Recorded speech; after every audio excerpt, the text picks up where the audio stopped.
Hey, thanks. Good to be here, actually. This is a real privilege for me because I think actually this is the first time I've been a guest on a podcast. So, Well, I'm delighted to have you. We've had conversations in the past, and they were great conversations.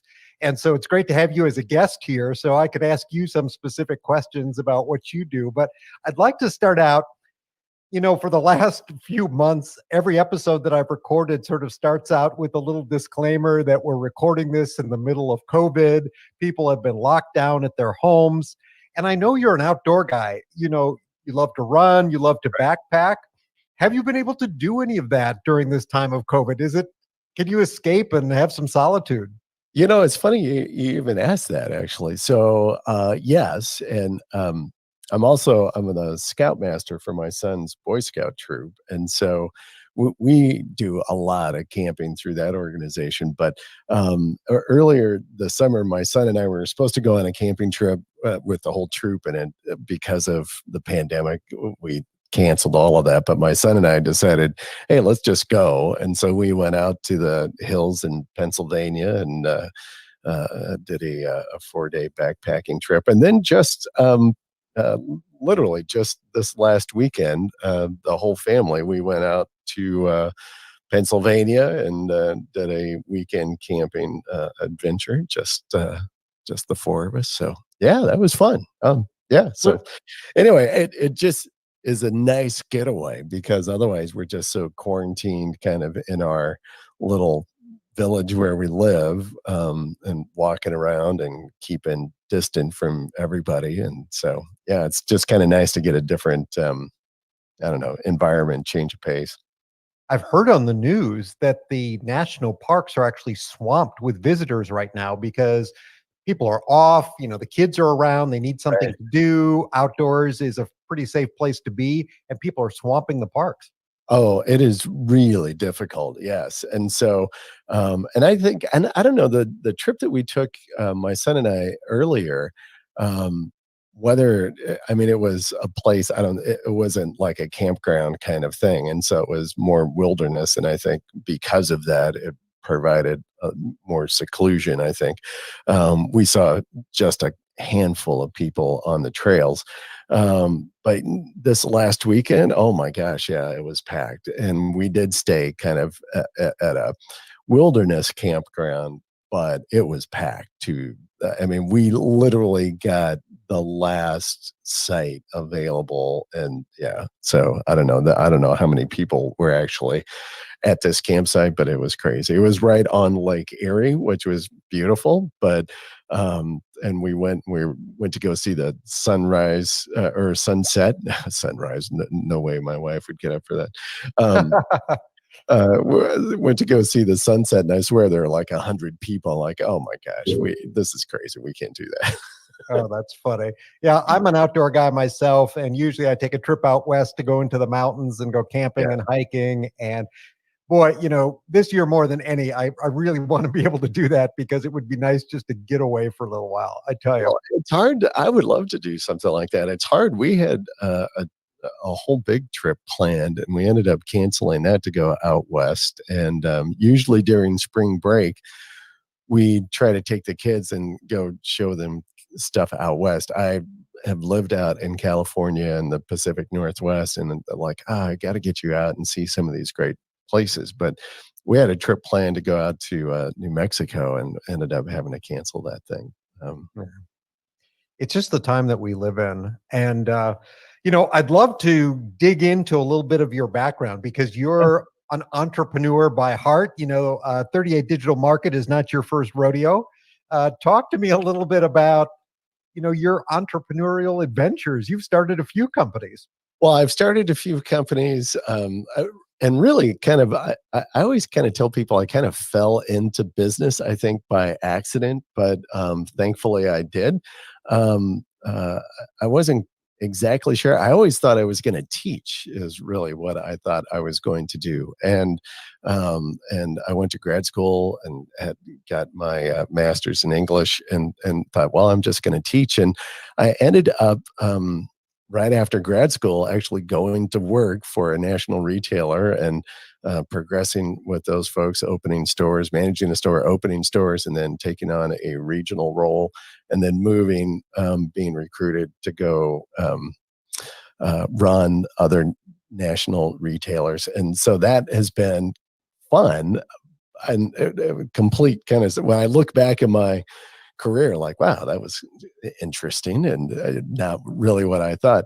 My last in a big retailer, and I was approached by a group of guys to say, hey, we want to start an educational services company, and we love your. I had been doing a lot of store openings and expansions for the companies that I'd worked with, and they really valued that skill, and we'd love to have you on board to help us scale. And so, and it kind of hit me with the sweet spot, because I was like, wow, this is education. I love education. I love uh, working with kids and seeing that kind of growth and that opportunity for them. And then I've got my kind of business and retail experience and expansion, I think could be a real value. And so went with that group of folks, and we opened a lot. We across the country. We educated a lot of kids, sold that, and went and started another one, and we grew that pretty significant across the country, and sold that, and ended up having to go work for those guys for a little while with that transaction. But and then decided that after my year was up, that I was just going to go do it on my own, and moved to the Cleveland area, and kind of started all over again. And, and I told my wife, well, I know I'm not going to get big, don't worry. And I don't know what it was at the time in me, but I couldn't help myself. I think I was always measuring my success about how big the revenue was, and so it just got crazy, and um, was not good on the home front. And I know you very much value kind of the work-life balance. Yeah, absolutely. And I was way out of balance. I'll be, the first to admit that. Now, my wife, I should say I was the second to admit it. My wife very much was the first to admit it. And so back in 2012, we had a life event happen. My wife became very ill, and had an opportunity really to step out of the company, and through a transaction, sold, and then really then began to look at, well, what are some of the other things that we could do? And I had been doing digital marketing. I think I started our first website back in 2008 when I had my own education services company, and was involved in doing all kind of the digital marketing at that point, building a website, trying to learn pay-per-click campaigns, through Google at that time as well, and utilizing all of the other kinds of resources. I started another kind of a subset company, a call center, to help do track calls and take calls. And so we were doing a lot of different things with that in regards with digital marketing as well. And so that was a great experience. And so then after I stepped out of that company, then it became okay. And I had a couple of folks that were, hey, can you do this for me? Because I've been doing it for them, almost kind of on the side. And then it just kind of began to grow from there. And I was doing some other consulting work with some education groups, but was doing digital marketing at the same time. And then a few years later, just decided, I think I think this is the deal right here. This is going to be kind of fun. And so just went full time with the agency, and it's been a great ride ever since. Well, it's so interesting to me because, you've been in business for a while in these various businesses, and yet you've had this keen eye on digital marketing, and you've been able to see sort of the impact that digital marketing can have on a business. So when you sort of look back over your career and those businesses that you were involved in, how can you see the trajectory of digital marketing growing over time and really becoming a force in terms of its power to grow a business? Right, right. Well, it's amazing.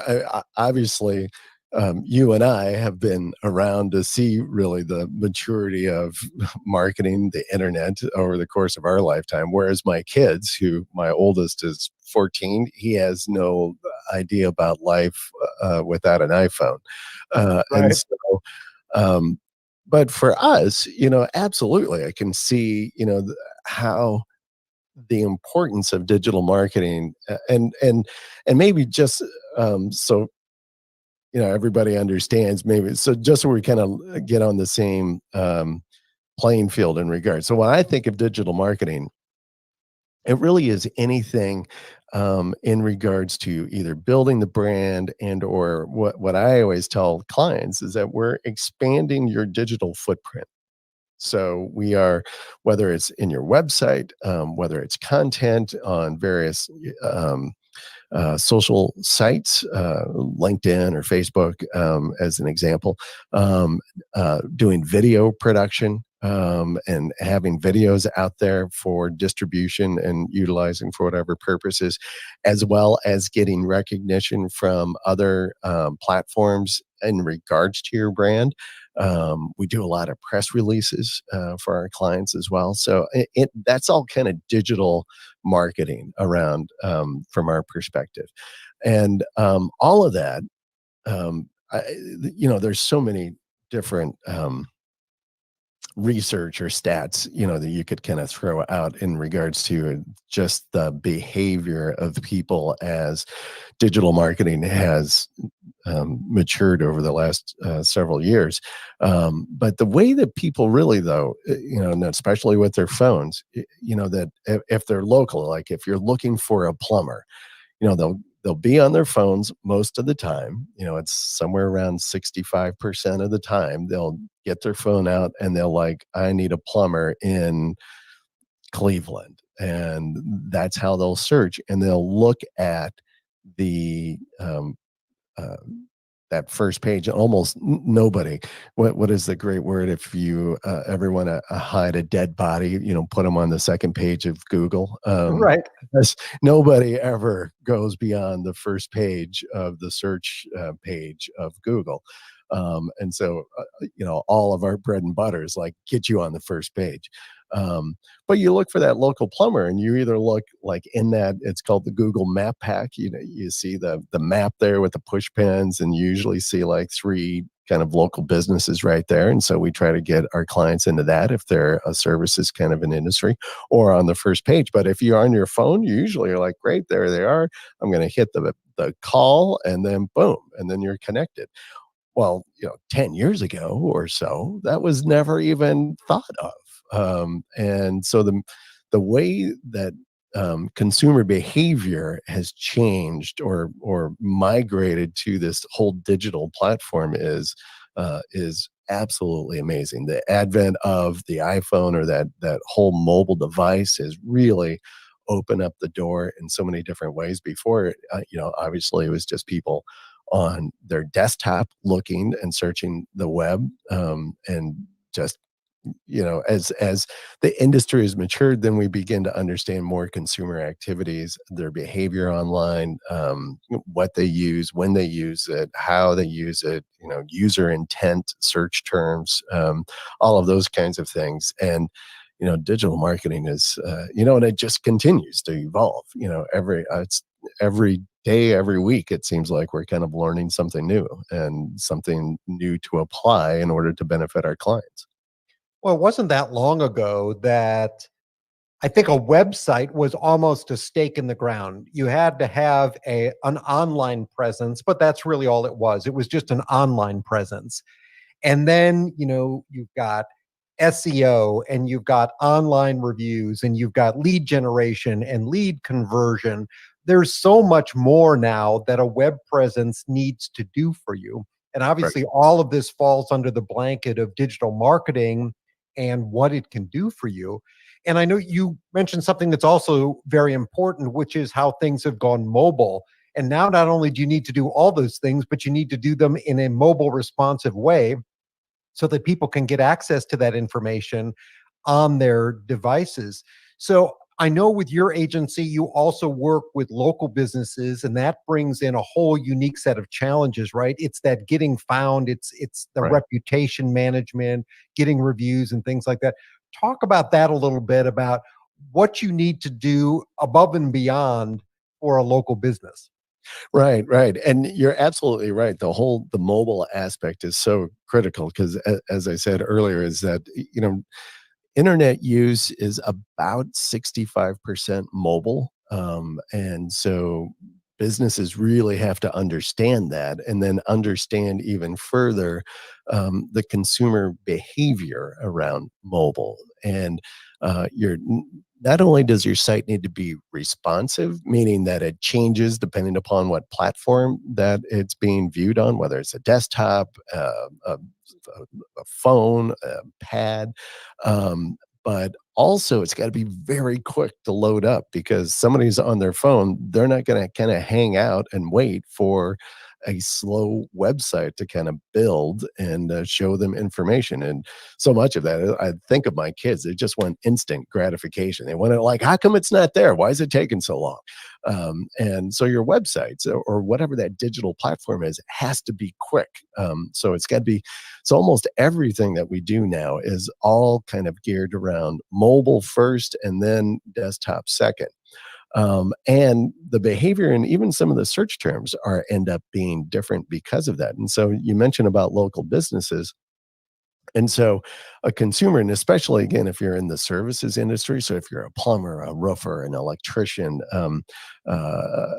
restaurants, even, the way that consumers are going to search for those terms or those services really can be very different than what it is on a mobile versus a desktop. And as an example, and Google or any of the search engines have gotten so smart because they understand here's your IP address and with the GPS, they know exactly where you are. And so if I just say I need a plumber, they're going to show me plumbers in my neighborhood because they know, like, well, you are right here in Cleveland, and so here are our offerings of plumbers near you. But people do tend to as well search for, I need a plumber in Cleveland or in their particular neighborhood. And so it'll get served up appropriately. And so from a strategy on our part, we're always trying to broaden that radius on how Google is going to offer up a particular service for a client. So, um, uh, as an example, I live actually in Chagrin Falls, Ohio, which is about 25 miles east of Cleveland, and there's a lot of little suburbs in between us. So what we would do would be, instead of just focusing on the plumber in Chagrin Falls, well, we're always trying to push that radius out as far as we can. So maybe it might be, the next 2 or 3 suburbs over from us, so that when somebody is in Beechwood or Shaker Heights, Ohio, which are a few neighborhoods over, and they search for a plumber, that they're going to find our client that's actually located over here in Chagrin Falls. And so there's a strategy around how we do that. But we're also being very mindful about how consumers are actually searching and what are those terms that they're searching for. And we call those very user intent search terms. So in thinking of when somebody's actually at their desk typing, or when they're plugging it into their phone and they're typing, what is that term that they're looking for, and trying to then to serve up our client for those terms. But yeah, local is so critical in that, being in that what we call the Google Map Pack or the 3-pack is incredibly valuable. And to give you some stats, so the first page of Google, remember I said nobody ever goes beyond the second page or beyond the first page. 92% of all search traffic goes through the first page of Google. 92% of all traffic. Crazy So numbers, right? crazy numbers. And each one of those slots, so on a page of Google, there's typically 10 organic places. You usually have some ads at the top. Then you might have the Google 3-pack or map pack, depending upon what it is that you're searching for. And then there's usually 10 organic slots that are there because of good SEO practices. And then usually at the bottom of the page, there's some more ads.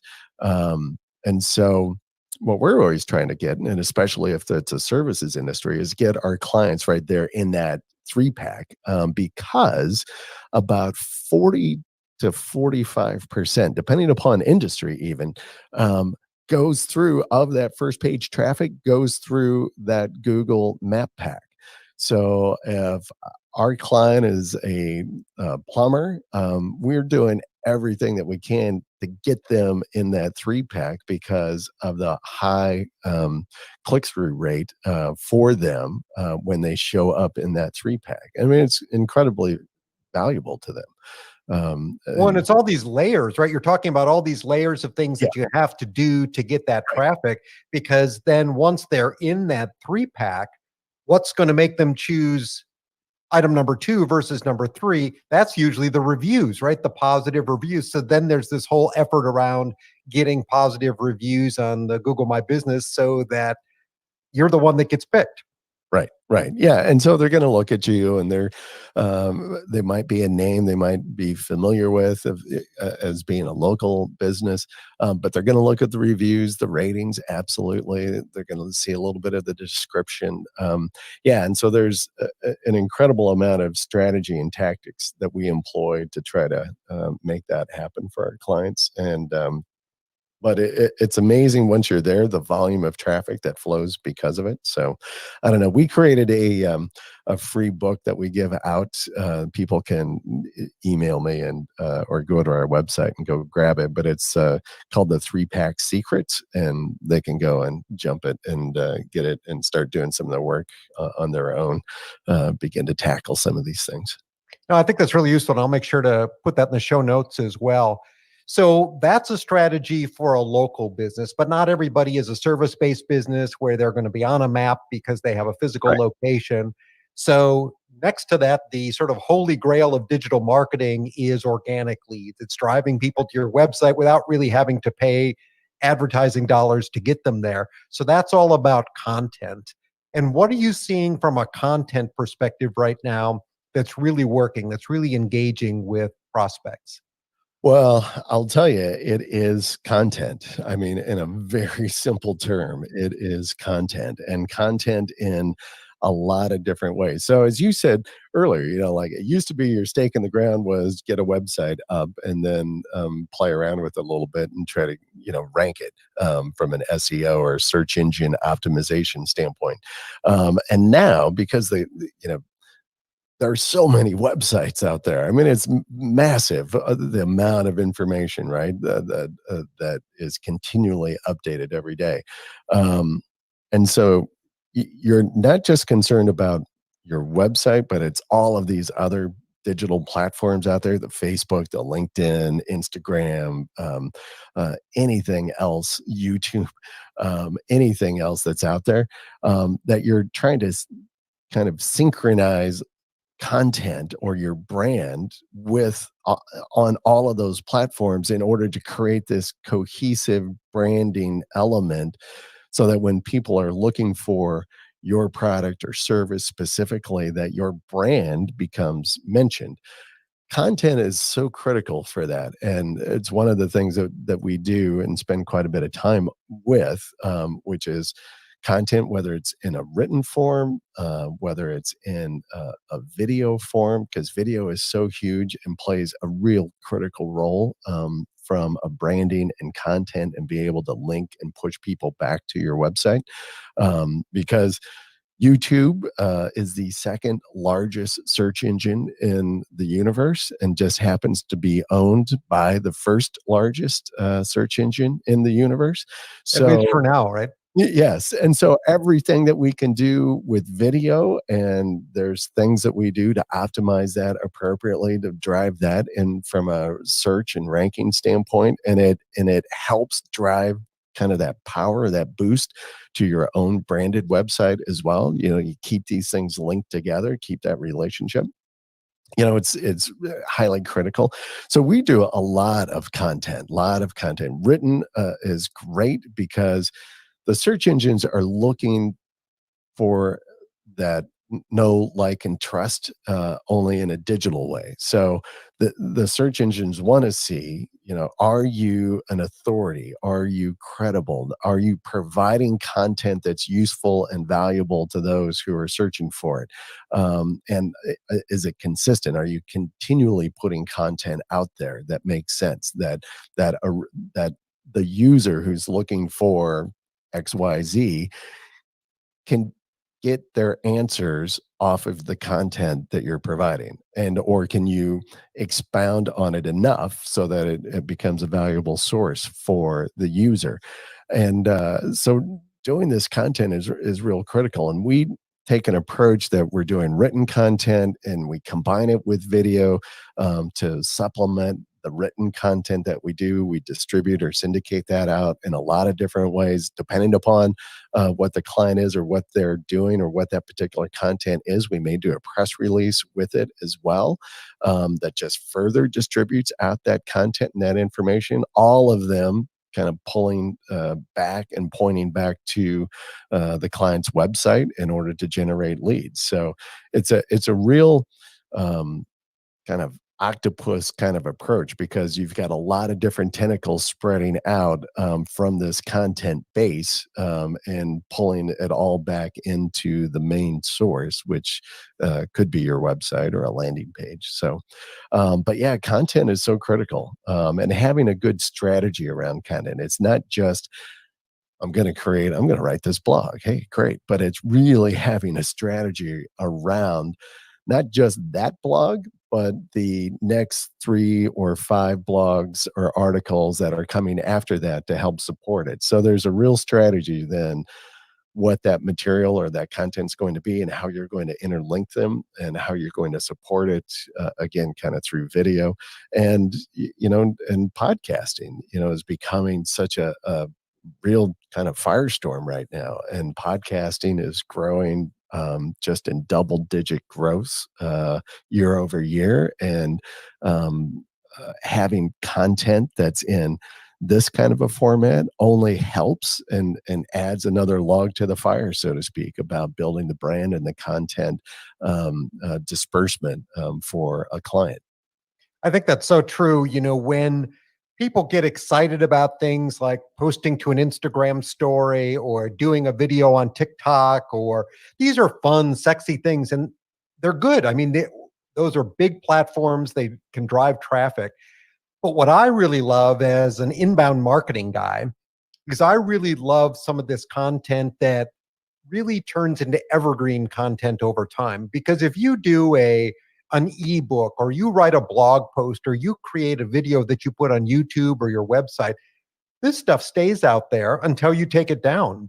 Right. And so years from now, and you hear these stories over and over again about people who have blog articles or videos that they did years ago that are still driving significant traffic to their website.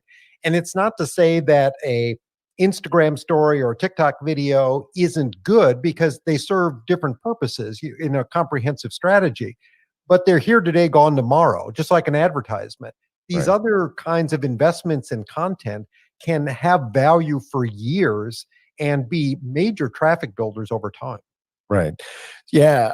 On social platforms, and it's interesting. So you mentioned like TikTok or Instagram, the social platforms, we always tell our clients, and we, sit down with them and really try to understand what their objective is and who they're trying to reach.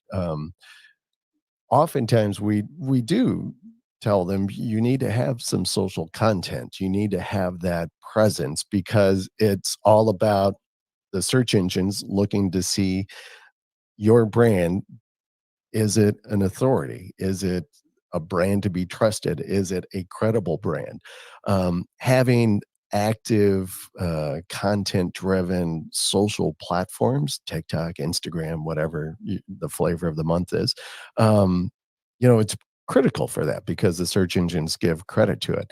But that information on those platforms is there, and it goes away so quickly. And I don't mean necessarily it doesn't evaporate, it meaning that it's gone, But if you're not on that page at that moment. So a user is on Instagram, they're looking at stuff, oh, that's good. Da, da, da, and they're just scrolling through stuff, their feed so quickly.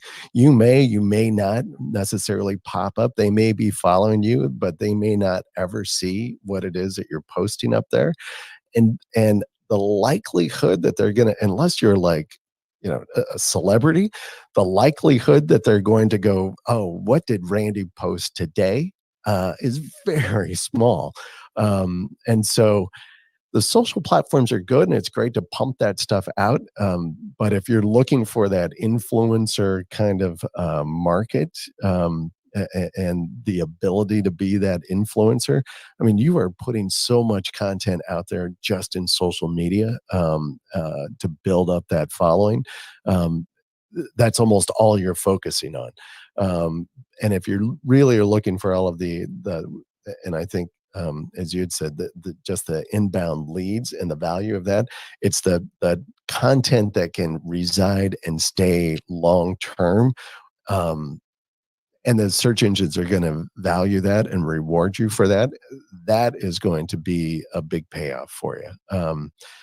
So I don't try to discount social media from that standpoint, but it is a very quick moving platform though. And your content you put out there just doesn't have the same kind of lifespan that you would on content on other platforms.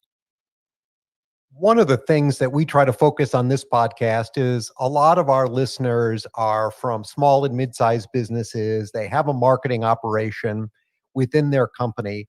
But I think as you've been describing the process that you go through with your clients, it's just abundantly clear that there are so many balls in the air at any one time when it comes to digital marketing. And if you really want to have a presence on these various channels through content marketing, SEO, a good website that converts, etc., there are a lot of different things that you need to be working on. And it's not to say that you have to do them all. Things can always be pushed off until later. But I think one of the things that I advocate for my clients is if you're trying to grow your company, if you're trying to grow revenue, you've got to get these things going. And pushing them down the road is just delaying their effectiveness because you want to get these programs, these channels working on your behalf. And that's why I'm such a big advocate of bringing in agencies, bringing in freelancers, bringing in experts in their particular area, because they can really help companies scale their marketing departments and quickly get up to speed with all of these various aspects of a digital marketing strategy. And I'm sure that's the kind of thing that you do with your clients as well. Right. Oh, absolutely. And, search engines abhor a vacuum. There just is not, that just isn't known. If you're not doing it, somebody else and the search engines will push them there if you're not in the game. And so, to the point where you're saying, well, the longer it delays, actually, I would say the longer you wait, the more difficult it's going to be for you to finally break in because everybody else is essentially put all of the effort in front of you. And you've got to not only battle, at the moment that you are, but all of the stuff that's gone on in front of you to make the splash. So, so getting involved is absolutely critical. And we, sit down. One of the very first things that we do with a client as they're coming on board is really try to understand. We map out what their strategy is, what it is that their objectives are, what do they want to achieve, where do they want to be 3 to 5 years, what kind of a company or what kind of sales or revenue do they want to have, and we begin to understand that, and then we begin to build a strategy around what is their website built so that it can sustain growth, whether it's through e-commerce or doing some other kinds of transactional kinds of things. Is it an up-to-date website? Meaning, is it something that consumers today, because websites, are kind of fashionable to a degree, right? People, They change. Yep. yes, they do. I mean, we just spent a ton of time. It took us 9 months, and we rebuilt our website for our agency. But it takes a review of that to understand you can't just build a website and think it's going to last you 8 years. It just doesn't work that way. People want to see technology updates and consumer use of a website updates and changes. So you have to modify what you have. But we identify really what this strategy is, and then we begin to implement. And whether it's web design, whether it's content creation in various forms, and who is their target audience. And so we write content or develop content in order to reach and communicate with that particular targeted audience. Where does this content reside beyond their website? How do we distribute it? There's a lot of wheels that move within the process, but it really all evolves around, first, what does the company or the client want to do? Where do they want to be? What kind of goals do they have? And then we begin to build a strategy with them in order to make that happen. We very much, as an agency, I love working with local, especially because I'm a guy, I grew up on a farm in Nebraska, so I like to just sit across the table, have a coffee, and let's talk. And so I love working with local clients because that's very much kind of our approach, is let's sit down. And I like to take that trusted advisor kind of role with the client versus that we're just delivering services. I really try to position us as, we are here to see you grow, and let's work together to make this happen, versus just, here's a service that you need. You need a new website, here it is.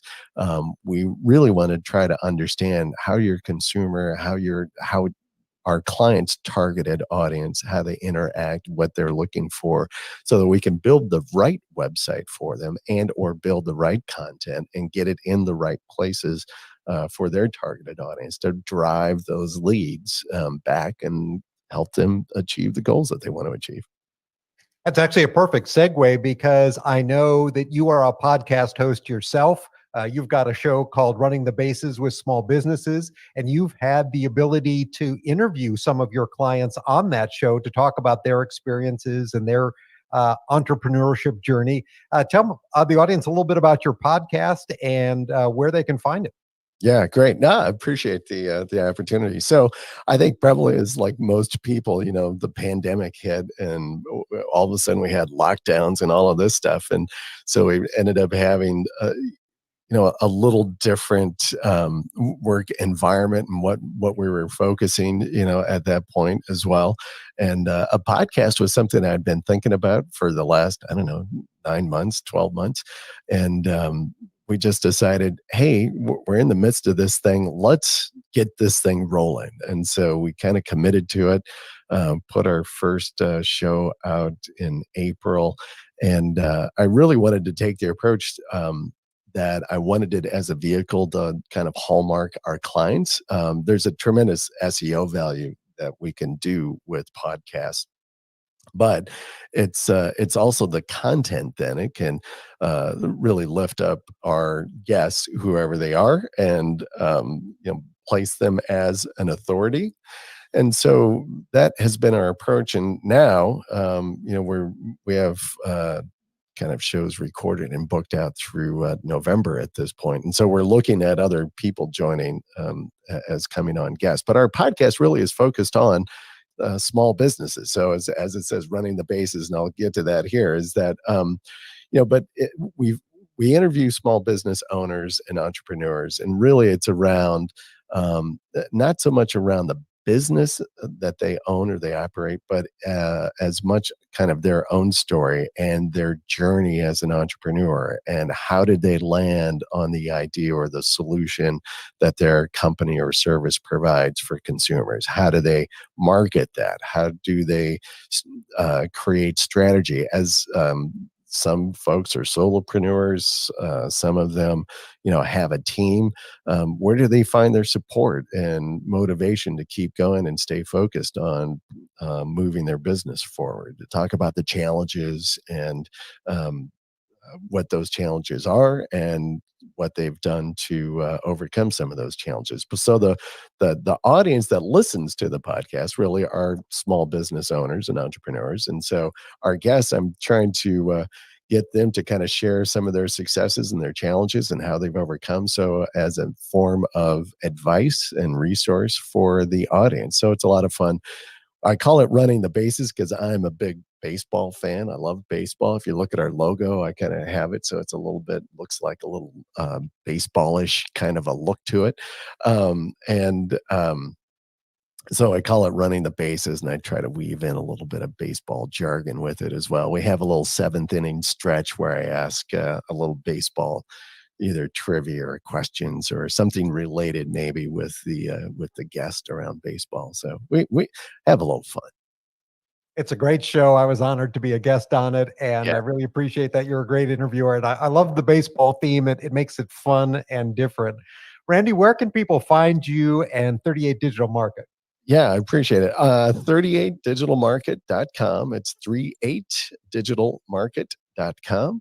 And we also, and I'll share on the show notes, but social media, we've got a ton of social media sites. And you can go look for us there. Running the Bases with Small Businesses podcast. We are on all of the major platforms, Spotify, iTunes, iHeart, Pandora, blah, blah, blah, blah, blah, everywhere. So all great. And you can connect with me directly as well. I'd love to get an email from anybody. Randy at 38digitalmarket.com, and would love to connect. That's great. Randy, it's been great having you on the show today. A lot of good information that you've shared, and I've appreciated the opportunity to be on your show as well. So I will have the links to all your social media, to the podcast, to the company in the show notes so that people can find you, and really appreciate you being here today. Great. I'll tell you, it's my first opportunity to be a guest. So it was a lot of fun. Thank you, Eric. Yeah, you're past the test. You did a great job. Thanks so much.